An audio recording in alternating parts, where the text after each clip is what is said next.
Hello smarties, welcome back to SC educators. आज है day 26 of 360 degree maths. आज का अपना कोट जिद्दी बनो, जिद्दी बनना है। 80 में से 80 मैथ्स में लाने ही है। एक एक क्वेश्चन एक से एक मस्त है। पहला क्वेश्चन देखते हैं आज का। The perimeters of two similar triangles ABC and PQR are 56 and 48। अब यहाँ पर ये चीज़ हमको दी हुई है और साइड्स का रेशियो पूछा है। हमको P Q upon A B पूछा है। Very easy. जो साइड्स का रेशियो होता है वो एग्जैक्टली पेरीमीटर के रेशियो के बराबर ही होता है। एक चीज़ आपको हमेशा पता होनी चाहिए, हाँ, एरिया का रेशियो अगर पूछा हो तो वो साइड्स के रेशियो के स्क्वायर के बराबर होता है। ये भी आपको पता होना चाहिए, बता दूं। सो यहाँ पर जो पेरीमीटर का रेशियो है of P Q are upon perimeter of ABC will be equals to PQ upon AB। ये चीज़ पहली इंपॉर्टेंट। यहाँ पर मेजॉरिटी बच्चों से गलती क्या होने वाली है, कैसे खेल खेलने वाले मैं आपको बता दूं। बच्चे रेशियो में 56 अपॉन 48 लेंगे, लेकिन ध्यान से सुनो समझो, ABC और PQR इस सीक्वेंस में मुझे वैल्यू दी है और रेशियो पूछा PQ अपॉन AB, यानी पहले वैल्यू इसकी और इसकी दी है लेकिन रेशियो में इसका उल्टा है। तो ये गलती मत करना। ऑप्शन में जान पूछ के दोनों ऑप्शंस होंगे, आप गलत वाला टिक करके आ जाओगे। तो perimeter of P Q are upon ABC होगा तो ही पी क्यू अपॉन एबी के बराबर होगा। तो पी क्यू आर की वैल्यू जो बाद में दी है वो है यानी 48 और इसकी वैल्यू 56। दोनों ही कटते हैं मेरे 8 की टेबल में। 8 6 जा 48, 8 7 जा 56। सो 6:7 मेरा आंसर है। आपका अगर आप उल्टा लेते तो 7/6 आता, जो कि ऑप्शन में दिया है। यही गलती होती है, ध्यान रखना। सो 6/7 मेरा करेक्ट आंसर आएगा, दैट इज ऑप्शन बी। आगे बढ़ते हैं नेक्स्ट क्वेश्चन की तरफ। और पेन अपने दूसरा है, पुराना वाला कलर ले लेते हैं। नेक्स्ट ऐसा कुछ फिगर दिया हुआ है। If a line is drawn parallel to intersect. देखो ऊपर की जो तो वो 3 लाइन है ना, वो आपका बीपीटी का प्रूफ है। ऑलरेडी प्रीवियस वीडियो में मैं बता चुका हूं, जाके चाहो तो वो देख लो। बीपीटी का प्रूफ तो 100% करना ही करना है। अब बीपीटी का यूज करके एक और क्वेश्चन दिया गया है, वो सॉल्व करना है।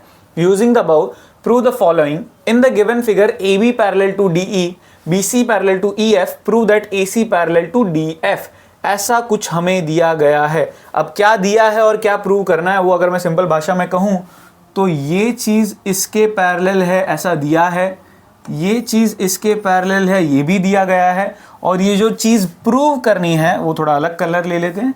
ये और ये आपस में पैरेलल है, ऐसा हमें प्रूव करना है। तो कैसे करेंगे, बहुत सिंपल सा इजी सी चीज है। क्या करेंगे, देखो, अगर मैं बीपीटी लगाने जाऊं, BA पैरेलल है मेरा ED के, ABDE का उल्टा लिखो, कोई फर्क नहीं पड़ता।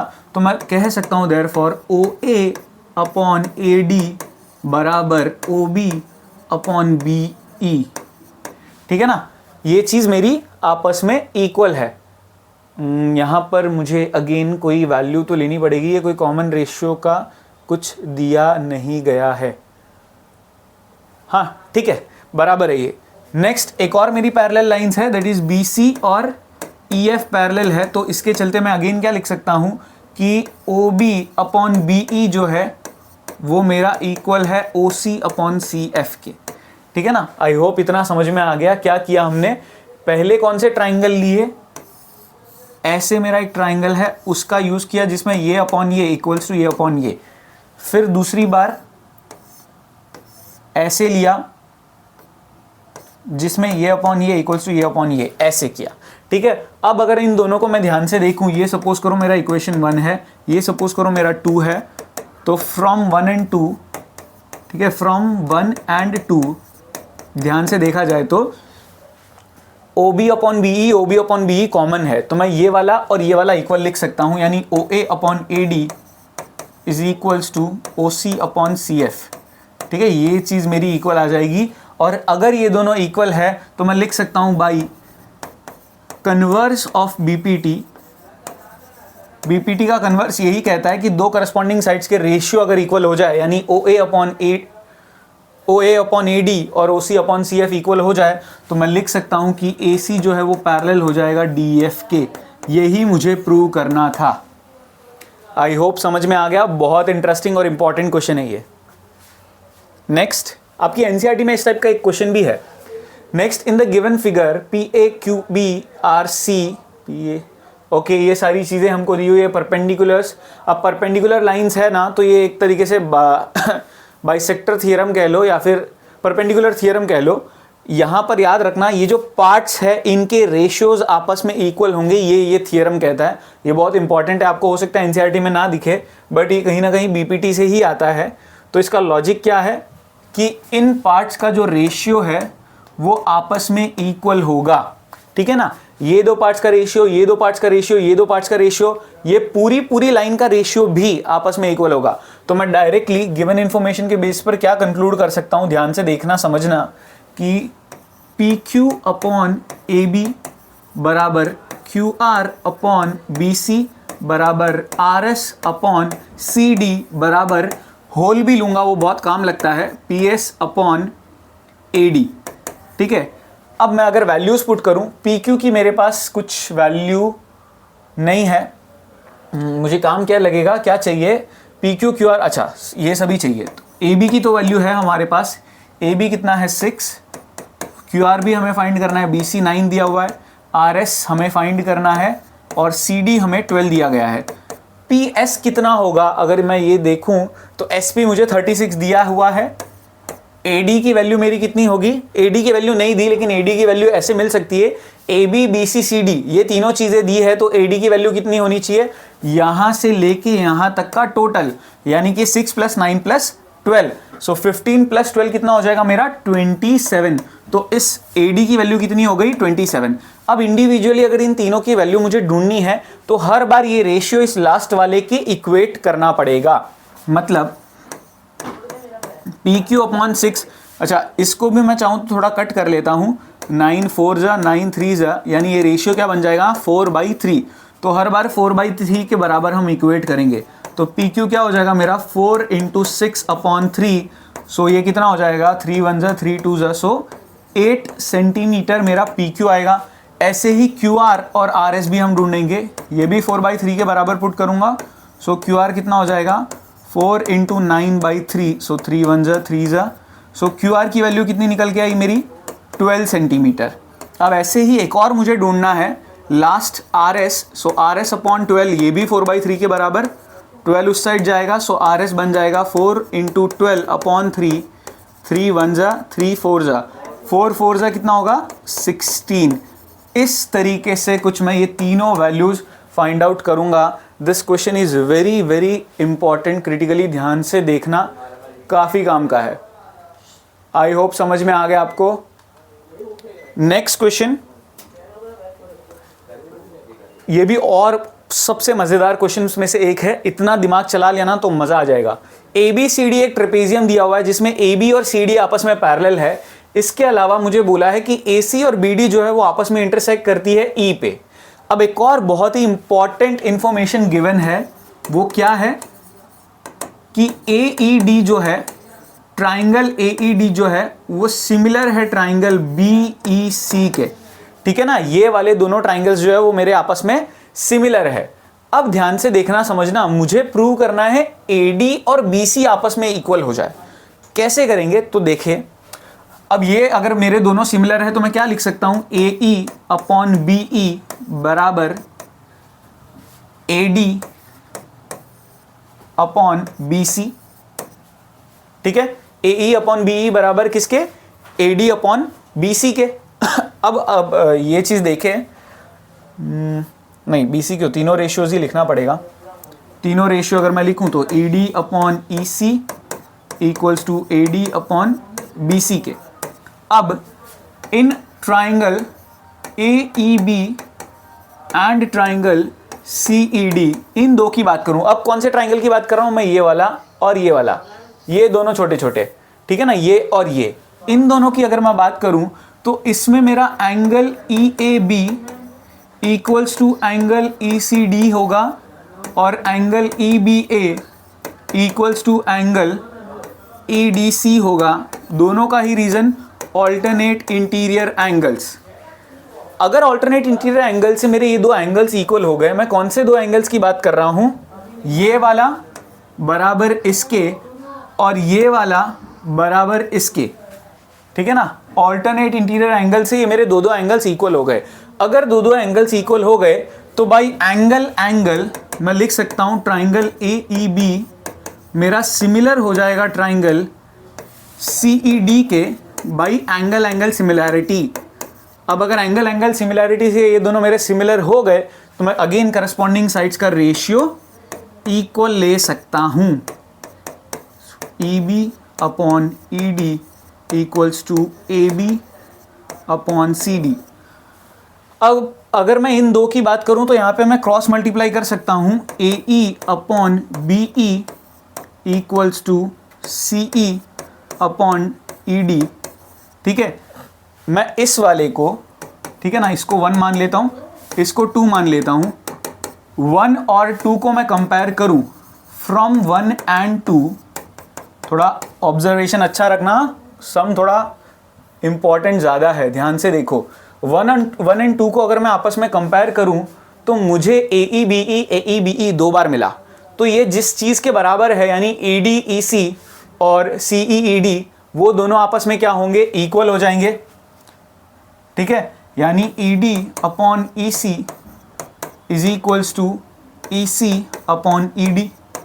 क्रॉस मल्टीप्लाई करूं तो मुझे क्या पता चल रहा है कि ED का स्क्वायर इक्वल्स टू EC का स्क्वायर।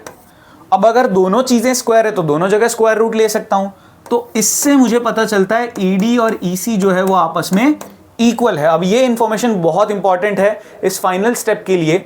यहां पर ये जो चीज है मेरा अगेन 1 यूजिंग, इसको मैं थर्ड इक्वेशन मान लेता हूं, 3 in 1। फर्स्ट वाले में अगर मेरे को यूज करना है तो मैं क्या करूंगा, ED अपॉन EC को मैं वापस ED लिख सकता हूं equals to AD upon BC। ये मेरा कट गया, क्या मिला, 1। BC को मैं इधर भेज दूंगा, BC is equal to AD मिला। और यही चीज मुझे प्रूव करनी थी। बहुत बहुत इंपॉर्टेंट क्वेश्चन है, इतना दिमाग नहीं चल पाएगा। ऐसी प्रैक्टिस होगी तो 100% ट्राइंगल का कोई भी क्वेश्चन टैकल कर ही लोगे। देख लो, ये सम बहुत इंपॉर्टेंट है। ठीक है ना, दो बार सिमिलैरिटी यूज किया हमने, ये गिवन वाला और ये वाला मेरा angle criteria alternate interior angles के चलते, और इक्वेट किया 2 बार। आई होप समझ में आया, इसको वापस जरूर देखना। Next question, in the given figure PQRS is a parallelogram. ये मुझे पैरेललोग्राम दिया हुआ है with PQ equals to 16 centimetre, QR is equal to 10 centimetre. ये सारी चीजें इंफॉर्मेशन हमें गिवन है। तो अगर मैं इस गिवन इंफॉर्मेशन को यहाँ पे थोड़ा सा प्लॉट करूँ, मुझे क्या क्या दिया हुआ है, PQ दिया हुआ है 16, PQ 16, तो ये पूरा भी 16 है। हाँ, दूसरी चीज़ QR जो है वो मुझे दिया हुआ है 10, ये मुझे दिया हुआ है 10। अब आगे बोला है कि RL और LP जो है इनका रेशियो भी मुझे क्वेश्चन में दे दिया गया है। तो ध्यान से देखते हैं, क्वेश्चन के हिसाब से मैं PN, एक तो मुझे ढूंढना है PN यानी ये पूरी की पूरी लाइन है, पूरी लाइन, और RM का मतलब ये वाली लाइन। तो कैसे करेंगे इसको टैकल, ध्यान से समझते हैं। मुझे पैरेललोग्राम में एक बहुत बहुत इंपॉर्टेंट चीज़ दे दी गई है, तो ध्यान से समझना। सबसे पहले मैं 2 ट्राइंगल का यूज़ कर रहा हूँ, कौन सा, ये वाला और ये वाला। आई होप समझ में आया कौन से 2 ट्राइंगल की बात कर रहा हूँ, ये नीचे का पूरा और ये ऊपर का हिस्सा। इन 2 ट्राइंगल्स को हम सिमिलर प्रूव करेंगे। क्यों ऐसा कर रहे हैं ना, वो मेंटालिटी, इसके पीछे का लॉजिक समझना। ये साइड मेरी करस्पॉन्डिंग इस साइड से रिलेट करती है, और अगर मैंने सिमिलर कर दिया तो ये इन दोनों के रेशियो मेरे काम लग सकते हैं। ठीक है ना, ये पूरा PN मुझे क्वेश्चन में बोला भी गया है, ढूंढना है इसके लिए। तो अगर मैं प्रूव करूं in triangle RLQ and triangle PLN, इन दो की अगर मैं बात करूं तो angle RLQ is equals to angle PLN। Reason simple है, वर्टिकली ऑपोजिट एंगल्स। इसके अलावा क्या कोई और एंगल भी इक्वल है? यस, 100% इक्वल है। कौन सा वाला? Angle LRQ is equal to angle LPN।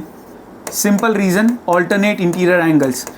अब ऑल्टरनेट इंटीरियर एंगल्स क्यों? तो भैया पैरेललोग्राम दिया है, यानी लाइंस कैसी है? पैरेलल है, तो ऑल्टरनेट इंटीरियर एंगल्स इक्वल लगा सकता हूं मैं। अब ये 2 एंगल्स के चलते मैं लिख सकता हूं therefore triangle RLQ similar to triangle PLN। Reason by angle similarity criteria. अब अगर मैंने सिमिलर प्रूव कर दिया है तो क्या मैं रेशियो इक्वल ले सकता हूँ? बेशक। R L upon P L equals to R Q upon P N. एक और साइड भी होगी बट वो मेरे काम की नहीं है, ना मुझे दिया है ना मुझे ढूंढना है, इसीलिए मैंने लिखा नहीं है। आर एल पी एल भी इसलिए लिखा है क्योंकि उनका रेशियो दिया हुआ है 2:3। पी क्यू आर क्यू की वैल्यू भी मुझे 10 दे दी गई है, सिर्फ पी एन ढूंढना है। क्रॉस मल्टीप्लाई करूंगा तो पी एन निकल के आ जाएगा 10 × 3/2। 2 1 ज़ा 2 5 ज़ा P N equals to 15 centimetre. ये मेरा आंसर निकल के आता है। बहुत इंपॉर्टेंट, बहुत क्रिटिकल। सेम टू सेम तरह का लॉजिक लगा के मुझे अभी आर एम ढूंढना है, तो वो मैं इन दो ट्राइंगल्स को लूंगा। कौन से दो ट्राइंगल्स की बात कर रहा हूं, थोड़ा सा उसको अगर मैं हाईलाइट करूं आपके लिए,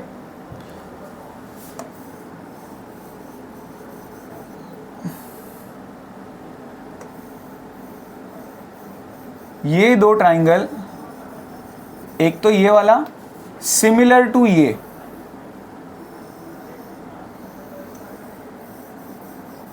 ठीक है ना। इन दो ट्राइंगल्स को मुझे सिमिलर प्रूव करना पड़ेगा, और वो कैसे करूंगा? बहुत सिंपल से सिमिलैरिटी रूल यूज करेंगे हम, ठीक है ना। ये दो को हमको सिमिलर प्रूव करना पड़ेगा। सिमिलर कैसे प्रूव कर रहे हैं? It is very simple.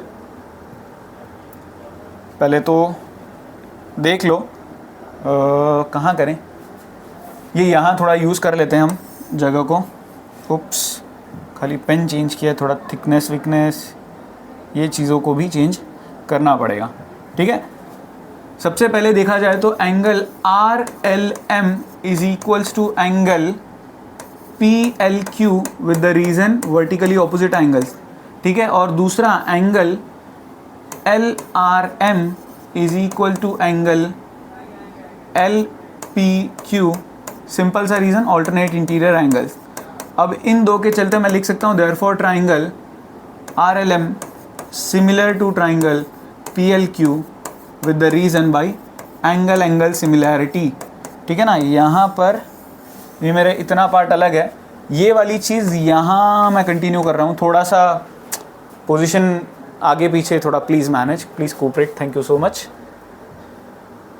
यहाँ पर अगर मैंने सिमिलर प्रूव कर दिया है तो मैं करस्पॉन्डिंग साइड का रेशियो इक्वल ले सकता हूँ, यानी R L upon P L equals to R M upon P Q. R L P L again ratio दिया हुआ था मुझे 2:3 का। पी आर एम की वैल्यू मुझे ढूंढनी है, पी क्यू की वैल्यू मेरे पास ऑलरेडी है 16 उधर चला जाएगा तो आर एम की वैल्यू सिंपली आ जाएगी 32/3 सेंटीमीटर। ये मेरा आंसर निकल के आता है। ये दो आंसर मुझे ढूंढने के लिए कहे गए थे और ये मैंने ऐसे दिमाग लगा के मस्त सॉल्व किए हैं। आपको भी ऐसे ही डेवलप करना है अपना ब्रेन।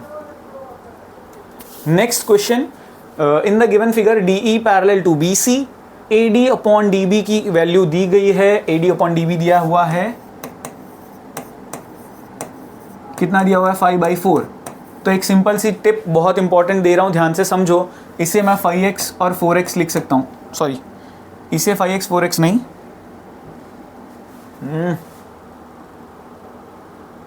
अगर ऐसा दिया हुआ है तो AD को मैं कुछ 5x अज्यूम कर सकता हूँ और DB को मैं कुछ 4x ऐसे अज्यूम कर सकता हूँ। सो मैं पूरे AB को 5x + 4x यानी कि 9x मान सकता हूँ, ठीक है ना। इतना हिस्सा अगर मेरा 5 था, इतना हिस्सा मेरा 4 था, तो पूरा कितना होगा? ऑब्वियसली 9 होगा। आई होप ये फंडामेंटल लॉजिक तो आपको समझ में आ गया होगा। इसके अलावा अब ध्यान से समझते हैं तो मैं कह सकता हूँ यहाँ पे AD अपॉन पूरा AB कितना हो जाना चाहिए? 5x अपॉन 9x यानी कि 5:9। अब ध्यान से समझते हैं, इन दो ट्राइंगल्स को अगर मैं सिमिलर प्रूव कर दूं, सबसे पहले तो इन ट्राइंगल, कौन से दो ट्राइंगल की मैं बात कर रहा हूँ? ADE एंड ट्राइंगल ABC, पूरा छोटा वाला, ठीक है ना, ये छोटा वाला और पूरा बड़ा वाला। इन दो में अगर मैं देखा जाए तो angle A equal to angle A सबसे पहले तो कॉमन, और इसके अलावा और भी कोई एंगल इक्वल लिख सकता हूँ बेशक। ADE को मैं बराबर लिख सकता हूँ एंगल ABC के with the simple reason of corresponding angles, ठीक है ना। करस्पॉन्डिंग एंगल पूरा नहीं लिखा है मैंने, तो मैं कह सकता हूँ ये दोनों ट्राइंगल ADE मेरा सिमिलर है ट्राइंगल ए बी सी के बाई ए ए, ठीक है ना, एंगल सिमिलैरिटी क्राइटेरिया के चलते ये दोनों सिमिलर है। अब अगर ये दोनों सिमिलर है तो करस्पॉन्डिंग साइड्स का रेशियो यानी A D upon A B बराबर इन साइड्स के बराबर यानी D E upon B C के, और इसकी वैल्यू तो मैं ऑलरेडी 5/9 फाइंड कर चुका हूँ तो वो यहाँ पे पुट कर दूंगा। So therefore D E upon B C मेरा बराबर हो जाएगा 5/9 के। ये चीज़ मुझे प्रूव करनी थी।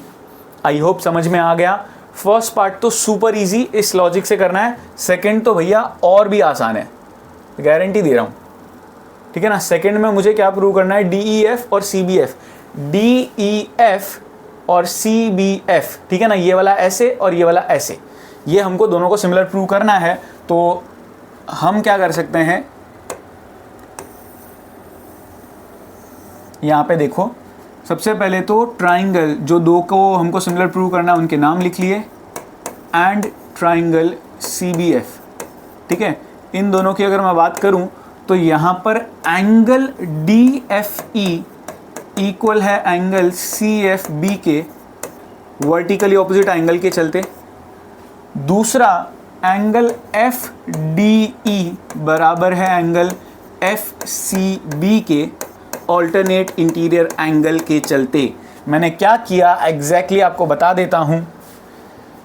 एक तो मेरा ये एंगल बराबर ये एंगल के, वर्टिकली ऑपोजिट एंगल, और दूसरा वाला मैंने लिया ये वाला एंगल बराबर ये वाले एंगल के, ऑल्टरनेट इंटीरियर एंगल। अब चाहो तो एक और तीसरा लेके बाई ट्रिपल ए कर सकते हो, बट डबल ए से काम हो रहा है तो ट्रिपल ए क्यों करना। सो मैं लिख सकता हूँ therefore triangle D E F similar to triangle C B F by angle similarity criteria. I hope समझ में आया ये आपको इंटरेस्टिंग मज़ेदार क्वेश्चन। आज का लेक्चर यहाँ ख़त्म होता है, आज का वीडियो यहाँ ख़त्म होता है। आई होप मज़ेदार क्वेश्चंस लगे होंगे। अच्छा, आज का कोड भी मैं बता देता हूँ, 4972 आज का कोड है। Thank you so much for watching. मिलते हैं नेक्स्ट वीडियो में।